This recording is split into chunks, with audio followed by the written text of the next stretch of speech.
I knew I was going to break them the moment I saw their faces. It wasn't rage. It wasn't even disappointment. It was the clean, quiet certainty of someone who has already dug the grave. 2 months before that day, the winning numbers burned on my phone screen. I stared at them, not smiling, not shaking, just calculating. 12 million after taxes, enough to change everything. And I decided right then I wouldn't tell a soul. Not my siblings, not my parents, not the people who drained me for years under the name of family. Instead, I'd run a test, a final exam for blood ties.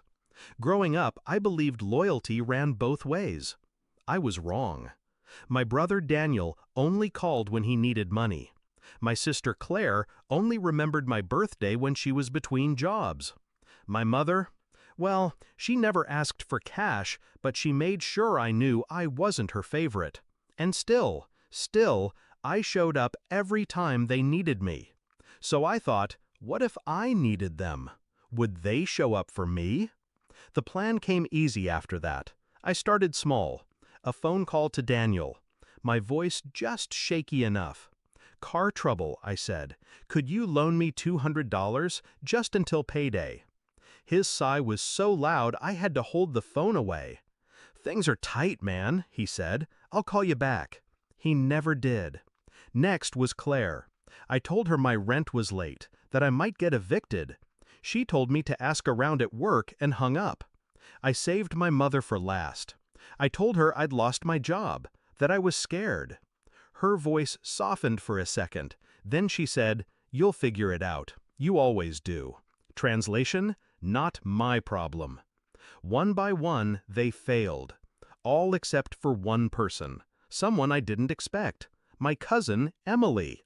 We weren't close. She lived 2 towns over, worked 2 jobs, barely scraped by herself. When I told her I was short on rent, she didn't hesitate. "How much?" she asked. I told her $500. A big ask. Too big. She wired it the same day. No questions, no judgment, just trust. I knew then the money would go to her. But I wasn't done with the rest. Not yet. I spent the next month weaving the trap. I invited the family for dinner at a nice restaurant, booked the private room, paid in advance, told them it was important and that I needed them all there. Nothing makes them curious like the scent of money or scandal. When they arrived, they looked around like vultures circling a carcass. Daniel asked if I'd finally landed a real job. Claire joked about me finally settling down. My mother just stared at me, waiting. I waited until dessert plates were cleared. Then I pulled out a folder and slid it onto the table. Inside, a photocopy of my winning ticket, a bank statement with my new balance, and 3 sealed envelopes, one for each of them. Their faces went pale, then red, then greedy all at once. I spoke before they could. 2 months ago, I won $12 million. I told no one. Instead, I asked each of you for help. Small amounts, short term. I looked at Daniel. You said you'd call me back. At Claire, you told me to ask my coworkers. At my mother, you said I'd figure it out. I let the silence stretch until it was unbearable. Then I nodded toward the envelopes. They snatched them up like starving dogs. Inside each was a check for $1. One! And a letter explaining exactly why. Daniel slammed his envelope down. "This is a joke." "No," I said. "It's a mirror. Look into it." Claire's voice shook. "You're punishing us for not showing up when I needed you," I finished. My mother's lips pressed into a thin line. "Family doesn't keep score." "Family," I said, "doesn't disappear until there's money involved." I stood, leaving the folder on the table. As I walked out, Daniel called after me, demanding a real check. I didn't turn around. Emily got the real gift. I showed up at her tiny apartment the next morning. She opened the door in her work uniform, hair still damp from a quick shower. I handed her a cashier's check for $2 million.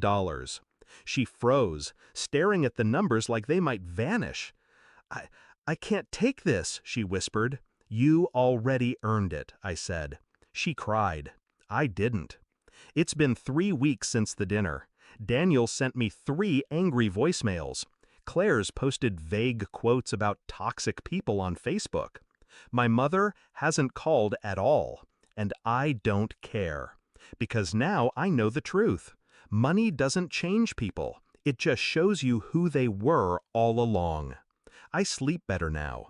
The $12 million sits in investments, growing quietly. Emily quit one of her jobs. She's planning to open a bakery. I told her I'd be her first customer.